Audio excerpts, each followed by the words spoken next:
Hey, what's up everybody? I've been teaching martial arts and health and fitness for over 20 years. And since quarantine, I've seen a ton of new people become personal trainers, which is great. So I'm gonna share 12 tips that have helped me become a successful trainer. If that's something you're into, please leave a like and subscribe, and let's get into it.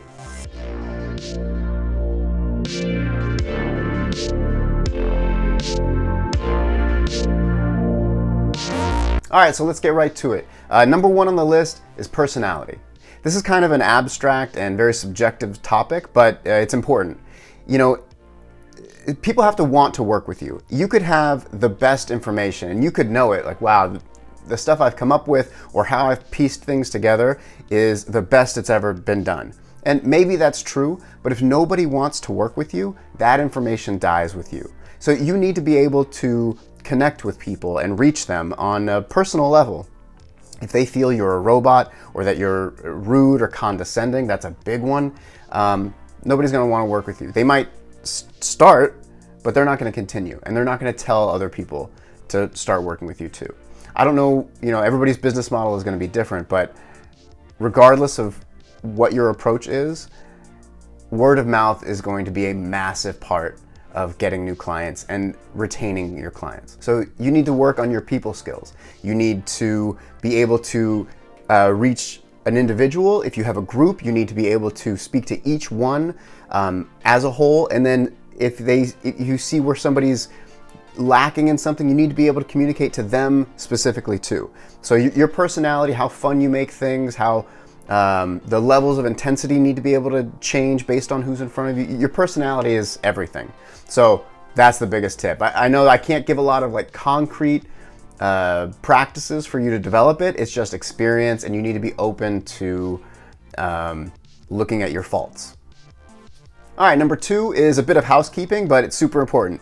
And it has to do with waivers, confidentiality agreements, your policies, things like that. When you take on a new client, you need to sign them up. Now, I don't personally do contracts. I don't lock people in like that. They're free to come and go, which has its pros and cons. I do recommend, if you want to see any change, you got to put in at least 12 weeks to see anything happen. And that's on the light side of things, of course. But, if somebody pops in for a day here, a day there, they're not going to see any results. So you need to be open and honest about that. But I don't personally lock people in like you have to train for a year or anything like that. Regardless, when somebody signs up with me, I send them a packet, and it's got a questionnaire and it's got waivers. I communicate all of my policies, my cancellation policies. If you cancel, on this amount of notice, you're still responsible for the session, and you can decide how flexible you are on that. I would recommend not being a robot about it and not being overly strict. Things come up, and these are your people. You're working with people, and you are also a person. So try to keep that in mind. But that's up to you. Your level of comfort is your level of comfort. But everything's spelled out. So I write out everything I'm doing. And that also helps me establish and set boundaries, which is really important. That could be a separate tip, but I'll just include it here, that you need to establish some boundaries. You can't have people calling you at 1 a.m. because they have questions or because they're about to eat the donut and they need help not eating the donut. You can, if you're into that. I have that. I communicate with all of my clients that yes, hit me up if you're struggling, if you're about to eat an entire pizza and a gallon of ice cream and you don't want to do that.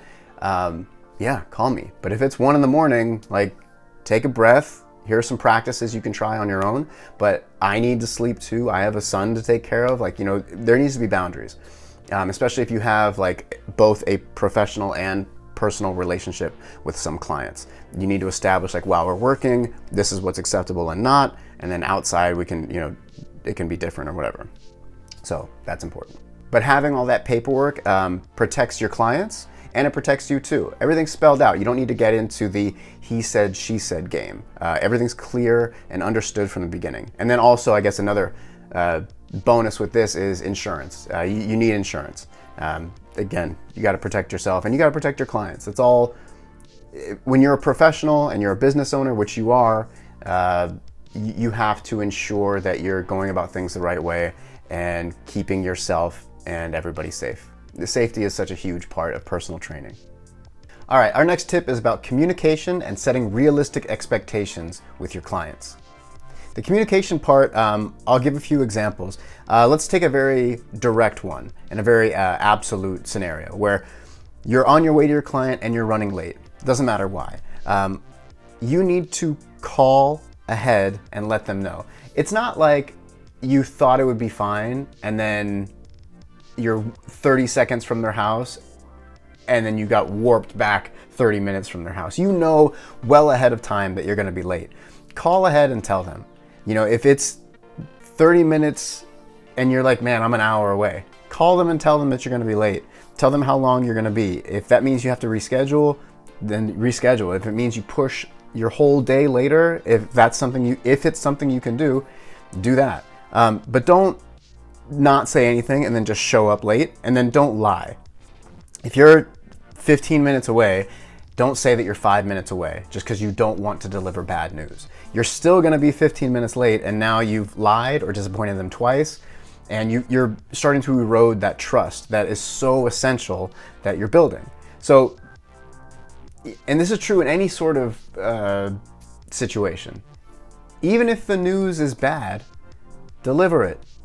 Be honest about what's going on. This is what's going on. I'm in LA, so it's like traffic is crazy. And if your job is driving around all over LA to different people, sometimes, even if you factor in traffic and delay and this and that, sometimes it still doesn't matter and you're going to get held up. So you need to call ahead, communicate clearly what's going on, and then come up with a plan on how to move forward. That also has to go with when you're setting expectations about what they can expect from you and from themselves and from the training as a whole. If someone is like only willing to put in 2 days a week, you know, with you and on their own, like 2 days total, that's working out 2 hours a week if they're doing hour sessions. If they're doing half-hour sessions, obviously they're working out an hour a week.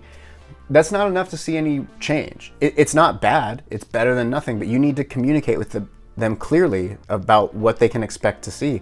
If they're working out with you twice a week and then not really changing much of their nutrition, don't tell them that they're going to see this weight loss they're looking for, or muscle growth they're looking for, or strength improvement they're looking for, or magical conditioning progress. They're not going to see it. So you need to be honest about what's happening. So, okay, in this scenario, you're working out twice a week. It's better than nothing. It's decent maintenance. Your body will thank you for it. Your mind will thank you for it. It's great. But you're not going to see big changes in the way you look or perform or feel. You're just not, because it's just not enough time. You have to put more into it. You need to be open and clear with that. Setting realistic expectations will prevent disappointment. And again, that disappointment just eats away at trust. So, you know, if you're going to be late, tell them. If they're not putting in the work, tell them. If you need to make an adjustment, tell them. You know, my initial plan was this, but I can see that's not actually the right way, so we're going to change course.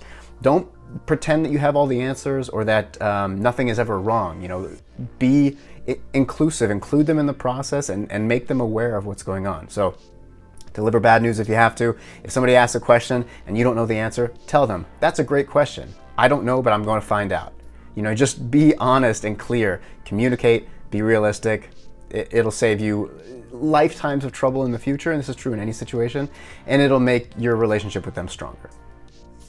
All right, tip number 4 is something that it doesn't get brought up enough, but it should, and that has to do with hygiene. You have to be clean, man. I've run into a lot of trainers who are just, it doesn't matter what time of day, they don't smell good, they don't necessarily look super put together. You got to be on top of that. I mean, again, the later in the day it gets, we all, you know, if you're training and you're really into it, if you're not just standing back and kind of being very hands-off, if you're really in there and moving around with your clients and showing them stuff and getting up and getting down, you're going to get sweaty and messy. And so you need to find a way to maintain a certain level of hygiene throughout your day. And that could mean including, you know, carrying a change of clothes with you in your car, you know, toothbrush if you need, and you might need to stop into somewhere and clean up. And if you have a break in the day, you might need to clean up. So it's important. And then along with that is if a large part of your business is going into people's homes, which now that the world is opening back up again, that very well may be, try not to use your clients' restrooms. It doesn't seem like that big of a deal, but it's a very personal experience. You're already in their home and they may not know you or they may not be comfortable, or even if they are, you're there as a professional and you need to be there to work, and using somebody's restroom is a much more personal and intimate thing. So again, by establishing some of those boundaries, I would recommend, if you can avoid it, if you need to stop at a restroom prior to getting to your client's house, do that. If it makes you a couple minutes late, communicate that with them. Like, I'm sorry, I need to make a quick stop. I'm running 2 minutes late, 5 minutes late. I apologize. If you can make it up at the end, make it up at the end. Sometimes you got to take the L. You got to work on your time management and try to leave room an extra 10 minutes for you to, if something comes up. But worst case scenario, you get there and you have to ask, go ahead. But for the most part, if you can avoid it, it's another level of professionalism. I've heard a lot, even from my clients, who will be like, oh, I had, such and such worker here doing this and that, and they just constantly use my restroom and they don't like it. Do you like random people coming into your house using your restroom? Probably not. So anyway, try to organize your time in a way that you don't need to do that. All right, tip number 5 is, and this one took me a long time to figure out. I didn't quite understand, but over years and years, it clicked like, oh, this is a kind of an important process. And that is carry a bag, a backpack, something. If you're a trainer, right now, I don't really have people sharing equipment, but there are still implements and tools I use that nobody needs to really touch. Agility ladders, if it's boxing stuff, maybe, my wraps and my gloves and my mitts. There are things like that, notebooks, water bottles. There are tools that you can use that you need to bring around. But aside from obviously the practical aspect of having tools with you, there is a kind of subtle professional aspect to carrying a bag with you. Just like if you have a logo with your shirt, that helps, but bringing something with you kind of completes the package. I've shown up to clients, whether in the gym or at their house or in a park, and sometimes I left my bag in the car because I knew I wasn't going to use it, and every time they've commented, different people over different years, different cities, whatever, have commented like, oh, where's your bag, or how come you didn't bring your office today?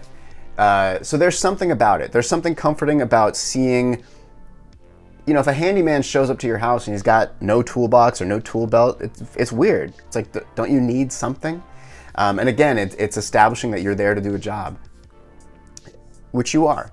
A lot of personal trainers kind of treat it like playtime, like you're just with your friends at the gym hanging out or at the park running around. But it's not that way at all. You are a business owner and somebody has hired you. They've paid their money that they've worked hard for you to provide a service. And, the whole package really matters. So, bringing a bag with you is a really good idea. And again, you can carry the things you need, but you can also carry a first aid kit, which you should know how to use in case something comes up. And then also business cards. People will come by if you're working in a gym or in a park. People will stop you and ask about what you're doing and want to contact you. There you can give them a business card, and easy, right? All right, this next one is something I get a lot of pushback, and experienced trainers are going to bristle at it, but I don't care. It's true, and whatever. Don't touch your clients. There's almost never a need to touch your clients. I'm talking about personal training.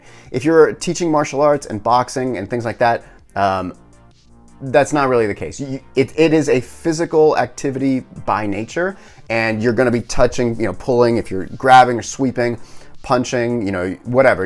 It's a physical activity.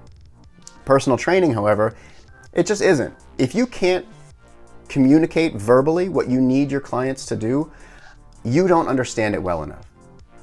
It's easy to say, lower your hips. You don't need to touch somebody's hips to do that. You just don't. I don't care what you have to say about it. It's almost never necessary to touch somebody as a personal trainer. And I've had just endless stories, especially from my female clients, talking about personal trainers they've worked with in the past, where they're constantly like putting their hand on the small of their back, or like when they're talking about abs, they're like touching them on the stomach. I've had a client say that a personal trainer was trying to teach her how to do pull-ups, and he would like have her up on the bar and he would just hold her butt and push her up, literally just grabbing her butt and pushing her up and down. That's not normal, or if it's normal, it's not acceptable behavior. If you're seeking a trainer, understand that they don't need to touch you. And if you don't feel comfortable, you should tell them, I don't feel comfortable with you touching me, or please don't touch me. And if that isn't something you want to do, then find a different trainer whose process is in line with what you want. But I'm just letting you know, I've been doing this 22 years as a training and teaching. You don't need to touch people. Every once in a while, I get a client where what I'm saying isn't quite clicking. So like, for example, there's a lot of exercises where you need to pull your shoulder blades back, pull your elbows behind your ribs, and the idea of like squeezing your shoulder blades together. And in that case, every once in a while, I've like with the points of my fingers, put it in the middle of their back. Like, okay, like you see where I'm in the middle of your spine, like that's where you need to touch. But when I do that, again, I'm using the points of my fingers. There's nothing, I'm not like stabbing them, but like it's clinical. I'm just, okay, here, this is where you need to go. If you need to move someone's arm, you can use the back of your hand, you can do it quickly. Don't make it like too gentle or soft, I guess. It seems creepy. And the amount of trainers I've seen, particularly men, women do it too, but particularly men who are too handsy with their female clients, especially, it's not okay. It's not okay. And if you see that in a trainer, say something. It's like, hey, that's not okay. You don't need to like pick fights or anything, but like if you're talking with another trainer and they're talking like, yeah, I do this and that, and you get to touch them, tell them that's not okay. Lose the friendship, whatever. But yeah, don't touch your clients. All right, number 7 is also a don't, and that has to do with industry terms. It's great. You got your personal training certification and you're fresh out of school, and great, you're excited, and you have all these terms that you've had to memorize in your school that make you sound super fancy. Awesome. Your clients don't care about any of that.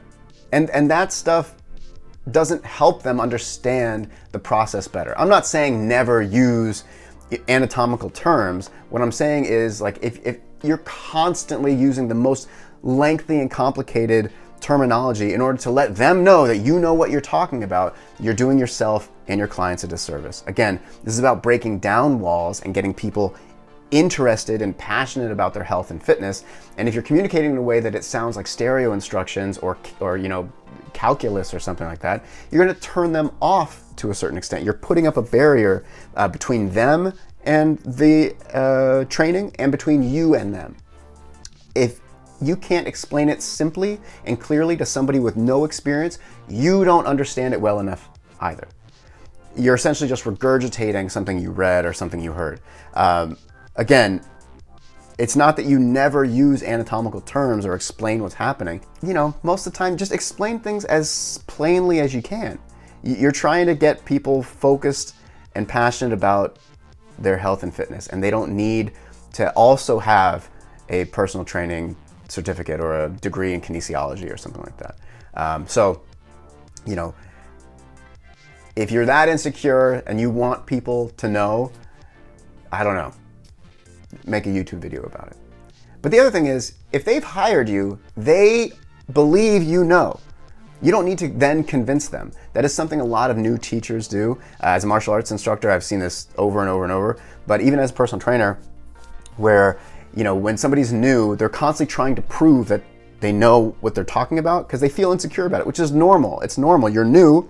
You don't have the experience to back you up. So you want people to fucking please believe me that I'm this guy. If they hired you, they believe you. They trust you to hire you. So again, you don't need to prove anything, but also that's a big responsibility. You need to take it seriously. You need to know what you're talking about and all that stuff. But again, explain things simply. Our next tip is emotional endurance. This is fairly abstract as well, but I'll just say that it can become very emotionally draining going from person to person to person and investing a ton of your energy and time and care into each one. It's draining anyway. You're putting out so much. I mean, if you're doing the work, if you're being a good teacher, a good trainer, that means you're really invested and you care, and your brain is constantly working to figure out how to reach them, specifically them, that person. Like, what motivates that person? How do you push them further? How do you pull them out of a funk or depressive state? How do you manage their fear about the process that you're doing, because it can be scary for people going through all this stuff. So it's important for you as a trainer to have ways to sustain yourself over the day, over the week, over the months, over the years, and then also like recharge, set up boundaries and things like that. So and at some point you're going to get clients who are draining. Either their energy is so low, they're kind of like sucking your energy out, or just because, you'll have clients who are just very negative, and it's something you're going to work with them on. It's not like you're their therapist. You are not their therapist, but you do have to kind of coax people out of that stuff. Like, all right, that's good. Yeah, I hear you. Let's go. Some of my clients, if they need to vent while we're warming up, I'll just let them do it. Just get it out. And then, it's okay, 10 minutes or for 15 minutes, whatever it is, our warm-up's up. All right, let's get to it. Put that stuff aside. We're working now. Some people, I don't give that time to. It's like the second we start, it's like, no, we're focused, we're doing this thing. Everybody's different. Everything needs to be in the best service of your client while still, preserving your own health and safety. So sometimes before you go into a group or with a client that can be a little much to deal with, maybe take some deep breaths in the car. Remind yourself that their situation or their issues are not yours. You don't have to take that on. You are there to help them be in their body. That's another thing too. You want your clients to be in their bodies. That's the whole purpose. Like, that one of the main benefits of exercise is that you can shut off that anxiety and overanalyzing and just exist in your body, and you can be very present. And you want to give that to your clients. And that'll help you maintain throughout your day. Sometimes you got 5, 6, 10 clients in a day. It's exhausting. It can be really tiring. So you need to set up time for you to have some peace and quiet, or deep breaths before you go in or after you come out. Remind yourself that you don't have to save everyone or fix everyone, and it's not going to happen overnight. So it's just something to consider. Think about it. You may encounter different situations that you need to process. So consider your emotional endurance. You don't want to get fatigued, especially like empathy fatigue is a real thing. You spend all your time caring so much and focusing so much and putting so much into other people.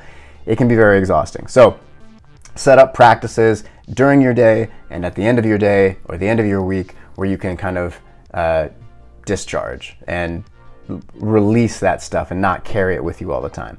There's no right or wrong way to do it. It's just the right way for you. So just keep that in your mind and see where you can implement it throughout your day. All right, number 9 is social media. There's a lot of aspects to this, but I'll basically just say, while you're with a client, don't be on your social media. Don't text people or play around on Instagram. I've seen trainers like swiping left and right. I've seen trainers just sitting down, looking at their phone while their clients are doing work. Don't be that one. Don't be that one. It's a bad look for you, but it's unethical and unprofessional. They've hired you. These people have paid their money to pay you to provide a service again. So you need to respect that, and it's their time. It's all about them. So you need to be focused on them. But also, if you're playing around on your phone and their form is bad and they get injured because you weren't paying attention, that's on you. So don't be playing around on social media. If it's a problem, put your phone away. If you need a timer that's on your phone, but you can't keep off of social media because it is addictive, I get it. Get a separate timer, just a dedicated timer. And then also, with social media, as a business owner, you need to promote that business. How much you do that is totally up to you, but social media is a big aspect of that. If posting pictures of yourself teaching and your clients' training is a part of your business model, great, but communicate that to your clients. Ask if you're gonna take a picture. Say, would it be all right if I took a picture or video and posted this? Tell them what you're gonna do with it. Some people are okay with it, some people are not, and you need to be accepting of that. It doesn't matter why they don't want to. If they say no thank you, don't ask why and don't push. Come on, no. You can ask. If they say no, that's it. If you want to put that in your contract and stuff, like the sign up paperwork, you can ask, are you okay with having your picture taken and posted to social media? Check yes for yes, check no for no. You can do that too, but I would still ask.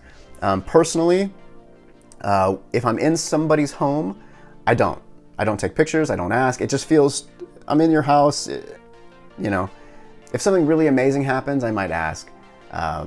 But for the most part, I don't. If I'm with a group, I feel a little different, but even then, I'll ask.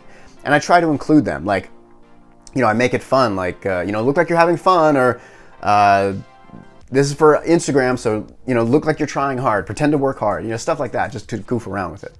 But, for the most part, just play it safe. Always ask each time. Like, would you mind if I take a picture? You don't have to be weird about it. Just, would you mind if I take a picture or a video and post it? It's a helpful tip.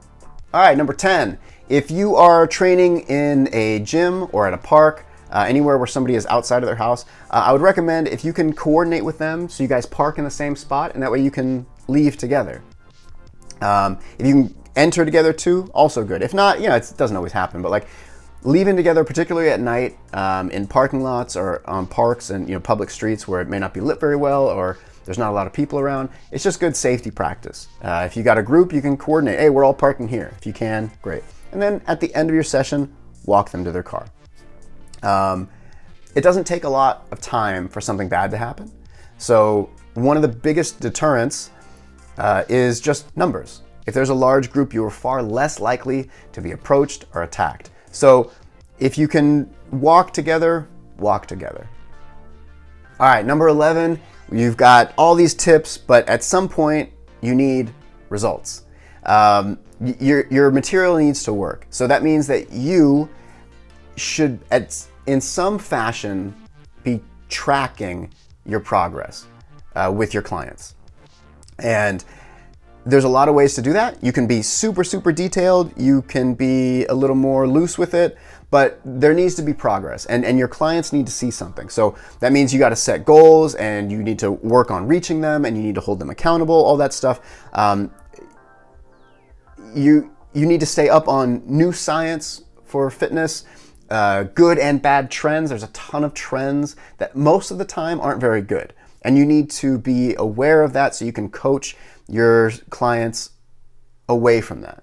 There was especially a few years ago, maybe 5 years ago, there was this big trend. It's less now, of extreme workouts where people were like, okay, I can do hack squats with a barbell behind my head while balancing on a Bosu ball, and then I'm gonna jump off of it and then go. It's garbage. It's such nonsense. That's not working any special muscle to do that. It's just the risk injury is maxed out, and the reward injury, or the reward level is the same as if you were to just do those separately. I don't know. There's always some dumb berry from the rainforest or fit tea or belly band thing that pops up that is trying to trick people to spend their money instead of just eating clean and exercising. So you need to be up on that too, to assure your clients of the right and wrong things to do. Again, safety is everything. Keep them safe. So when you do that, you'll end up seeing better results, and you can repeat that process. Results are only as good as they are repeatable. So it doesn't matter if you achieved it once with one client. You need to be able to achieve that every time with every client, as long as they're doing the work. With that being said, if they're not doing the work, and you see that consistently, like, why do my clients stick to the plan? That's something you need to address in you, right? Like, you might be lacking somewhere as their teacher. Like, well, how do you reach them further? How do you maybe stay on top of it? How do you get them more included? There has to be a process there too, to a certain point. You could be roommates with The Rock and Kevin Hart, but if you don't want to do the work, you're not going to do the work. So at some point, of course, your client just has to do the work, but you need to be able to track that within yourself too. Where am I lacking? What can I do better? All right, and finally, this is more abstract, but you need to truly know and understand and question why you're doing this. Why are you a teacher? Why are you a trainer? There are a lot of people who do it just like, well, I know how and I need a paycheck. And hey, I get it. It's okay. If that's where you're at, that's where you're at. If you hate it, but you're good at it and you got bills to pay, no problem. Hopefully, you are also passionate about it though. It shows. People can feel it. You can feel it. Obviously, if you're doing this 8, 10, 12, 16 hours a day sometimes, you don't want to hate it. And your clients want to feel loved and cared for and seen and validated, and that your focus is on them. So if you know why you're doing this, that'll help. For me, it's like I know where I come from. I know what I'm about, and I know what this has done for me. I know what martial arts and health and fitness have done. They've literally saved my life, figuratively and literally. Dealing with abuse and addiction and fighting and a lot of violence and stuff like that. I know what it's done for me. Being overweight and underweight, how it's helped me manage depression and anxiety and dealing with divorce and a lot.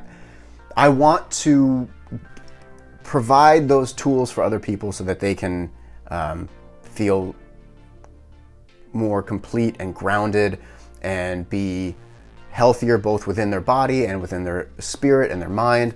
Those things are really passionate to me. I don't care about push-ups. I care about what push-ups do for our selves, like yourself, if you believe in a soul, I don't know, or whatever. Like the deep inside part of everybody, that's what I care about. And I know how powerful health and fitness are to that end. To this day, clean eating and exercise are the #1 recommended activities in dealing with depression and anxiety by doctors, by therapists. Like it's known.